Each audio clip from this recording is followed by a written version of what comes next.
Oke, assalamualaikum warahmatullahi wabarakatuh. Perkenalkan, saya Aditya Rizky Fadila, saya yang akan menjadi PJ di lab laboratorium sistem operasi. Pada pertemuan 3 ini kita akan membahas bahasa ASI. Jadi yang pertama kita bakal ngebahas tipe data dulu. Tipe data bahasa ASI itu ada 5, yaitu ada integer yang digunakan untuk bilangan bulat, terus ada float untuk bilangan pecahan, double untuk bilangan pecahan ketepatan ganda atau double A, dan char digunakan untuk karakter atau char A dan double dan long. Selanjutnya di sini ada formal specifier. Tipe datanya ada integer, long, float, double, dan char. Terus implementasi di kodenya tuh kayak apa? Di sebelah kanannya ada formal specifiernya, yaitu kalau untuk integer ada %d atau %i, long itu buat %ld atau li atau %li, terus ada float %f sama double lf %lf, terus ada karakter yaitu %c atau %s. Nah, jadi ada macam-macam file header ya di bahasa ASI ini. Nah, di sini ada file header adalah file yang berisi deklarasi fungsi atau definisi konstanta. File ini biasa dipanggil menggunakan fungsi include. Jadi ketika kita panggil file header ini, kita biasa tulis di awal kode banget dengan menggunakan hashtag include ya biasanya. Terus fungsi include yang bertugas untuk membaca file header itu sendiri.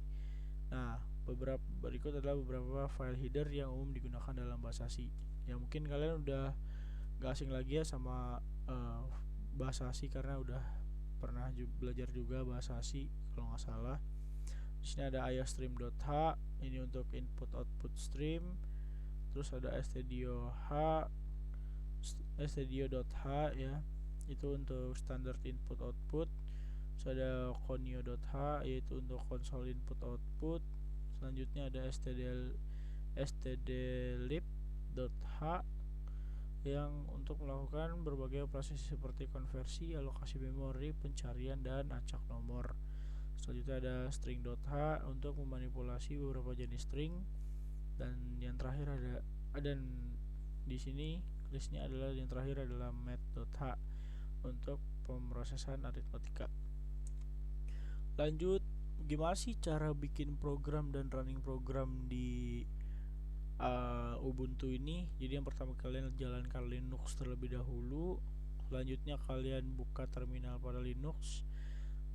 Terus yang ketiga adalah membuat sebuah file dengan ekstensi .c, itu menggunakan editor Nano, Gedit, Pico, atau V. Jadi nanti buat ACT kita bakal pakai perintah Gedit.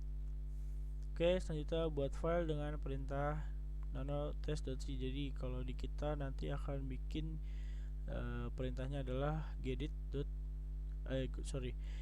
nama file.c. Oke.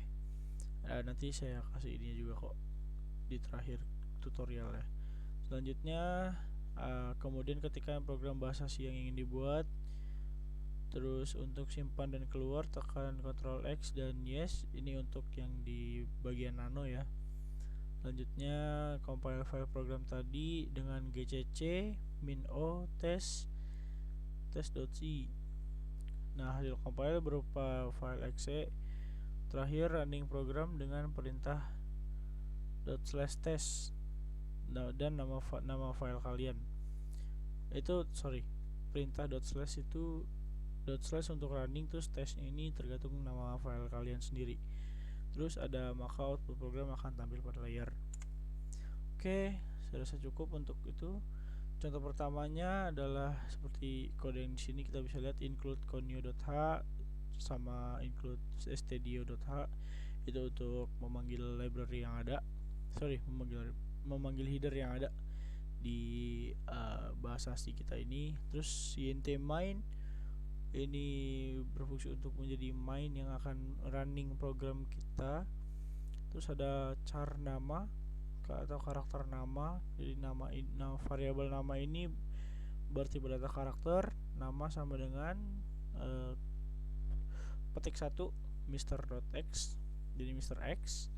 terus printf nama sama dengan persen %c nama. Nah di sini kita bisa lihat ya, persen %c yang format specifier tadi itu menggambarkan bahwa untuk running karakter kita akan ngeluarin variabel nama ini menggunakan persen %c tadi, terus ada return 0 kayak gitu.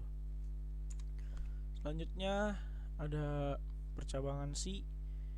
Jadi percabangan C ini bentuk umum struktur if dengan suatu kondisi, yaitu if kondisi statement. Terus ada bentuk umum struktur if else, yaitu if kondisi statement 1, selanjutnya ada else dan statement 2. Kalau misalkan lebih dari 2 gimana? Kita menggunakan struktur if dengan banyak kondisi, yaitu if kondisi statement, terus ada else if kondisi statement.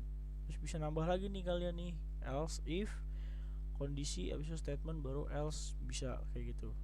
Selanjutnya di sebelah kanannya ada contoh program yang bisa kita lihat di sini.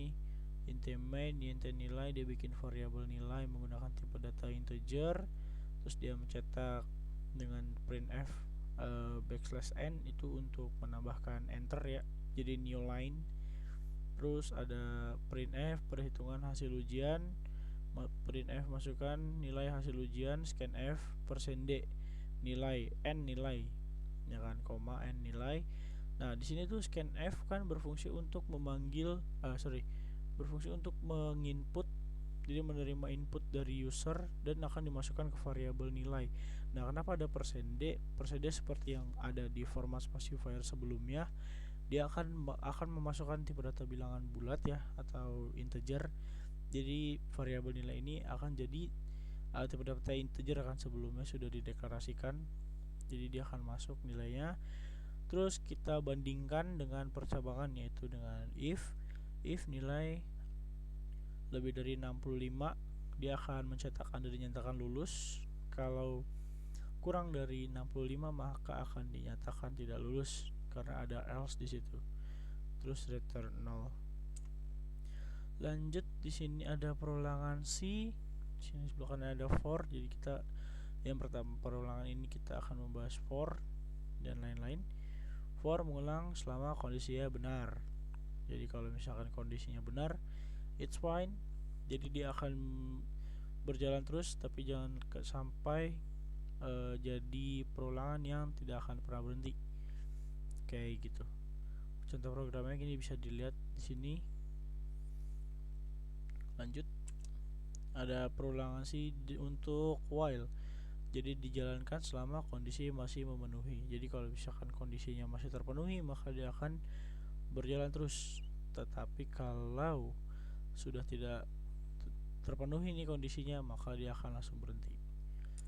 Lanjut di do while juga sama, pengecekan kondisi di akhir. Jadi seenggaknya seperti yang mungkin udah kalian dengar juga ya, jadi do while ini seenggaknya dia melakukan satu kali perulangan lalu baru akan dicek untuk while-nya kayak gitu. Jadi seenggaknya dia akan melakukan satu kali perulangan, habis itu baru kita pengecekan kondisi lagi di akhir.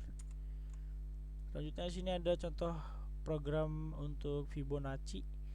Di sini ada int main, int c, data, int a nya sama dengan 0 dan int b sama dengan 1.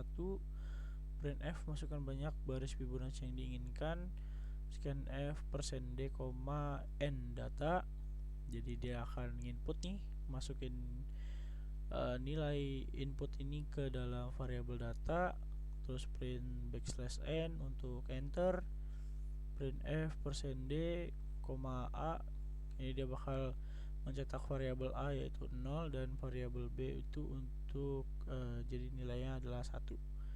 Terus for int i sama dengan 0, i kurang dari data dikurang 2. Terus ada i++ atau increment di situ, increment untuk i. Selanjutnya c sama dengan a plus b titik koma untuk penutupnya ya. Jadi berarti variabel c ini akan menampung nilai dari hasil penghitungan a plus b di sini. Terus ada %d untuk memanggil variabelnya di si c tersebut yang merupakan bilangan bulat atau tipe data integer. Terus a sama dengan b sama dengan c, seperti itu. Di bawahnya ada contoh program untuk ganjil genap. Nah, di sini ada include stdio.h, terus lanjut int main, int i, A dia deklarasikan variabel i dan a, lanjut mencetak yaitu masukkan bilangan, dan scanf itu untuk input nilainya, jadi nilai akan masuk ke dalam i, printf \n a sama dengan i %d, jadi i modulus d, jadi a sama dengan jika kalau misalkan i nya ini dibagi 2 sisanya gitu kan, jadi i misalkan 4 bagi 2 berarti kan sisanya 0. Nah lanjut ada if a sama dengan 0, jadi kalau misalkan si i nya ini inputnya ini yang pertama adalah 5, jadi dia nggak akan ngejalanin perintah if nya, dia akan ngejalanin perintah else nya, karena 5 dibagi 2 itu masih ada sisa yaitu 1. Terus kalau misalkan dia 4 nilainya, di i nya variabel i nya ini adalah 4, maka 4 dibagi 2 tersisa hanya 0, maka dia akan menjalankan perintah if, yaitu bilangan %d, bilangan %d itu %d, terus habis itu kan di ujungnya ada i tuh, dia akan memanggil variabel i tersebut. Jadi kalau misalkan itu bilangan 4 adalah bilangan genap kayak gitu. Terus kalau else nya yang kejalan misalkan 5 variabel i nya, maka dia akan menjalankan bilangan 5 adalah bilangan ganjil. Seperti itu untuk dua contoh yang ada untuk bilangan Fibonacci dan contoh ganjil genap. Oke, untuk materinya kita cukupkan sekarang, maka kita langsung lanjut ke ACT yang akan kita buat. Oke, kita masuk dulu. Ini kalian buka Ubuntu kalian, terus ke sini kalian bisa ketik terminal. Setelah masuk terminal, kalian bisa masuk ke CD Gunadarma ya, atau file yang ada di kalian. Saya sudah bikin file dari Gunadarma. Terus saya akan bikin filenya dengan cara gedit pertemuan3.c kan. Nah sebelumnya saya udah buat ya programnya, ini bisa kalian lihat sendiri. Ini ada include, jadi kita bakal ngebikin luas lingkaran sama bikin ini segitiga. Nah habis itu ya kan, kita setelah masuk ini kalian bisa salin aja ke codingan kalian.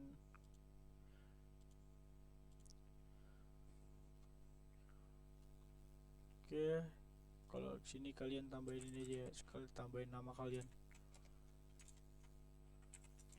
printf nama lengkap dan npm. Oke, selesai. Ini kalian bisa salin ya, kalian bisa ikutin codingannya kayak gini. Oke, ini kita save dulu. Sudah kalian save, kita lanjut ke sini. Setelah kalian close tadi kan, kalian lalu ketik yaitu gcc pertemuan3.c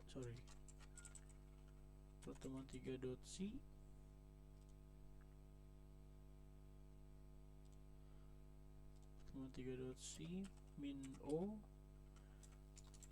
pertemuan 3. Karena saya bikinnya pertemuan 3.c, jadi codingannya kayak gini ya. Kalian bisa bebas kasih nama filenya. Oh, terjadi error.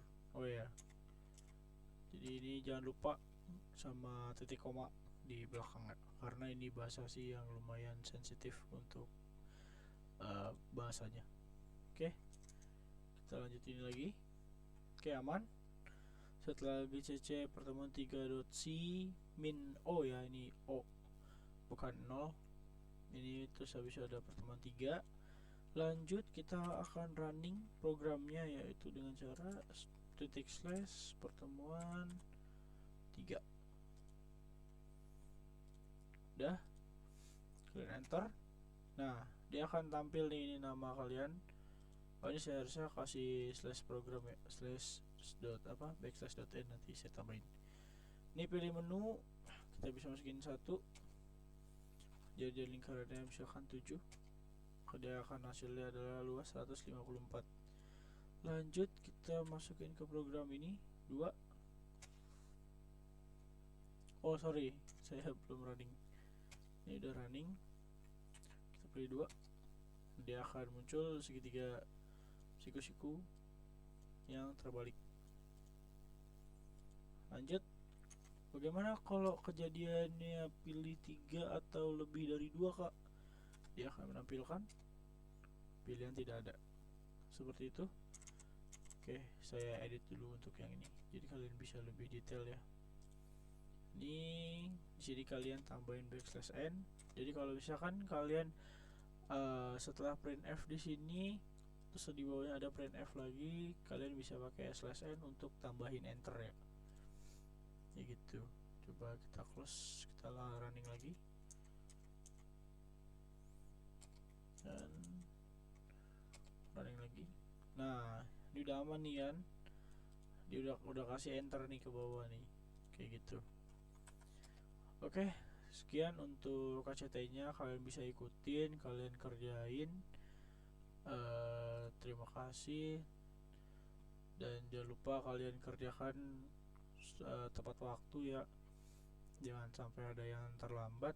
Dan untuk kalau misalkan GCC nggak bisa, nanti dia akan nampilin kok, jadi sudo ada perintah ya gitu kok. Nanti kalian bisa tanyain juga di Gmeet kalau misalkan kalian masih bingung. Oke, terima kasih. Assalamualaikum warahmatullahi wabarakatuh.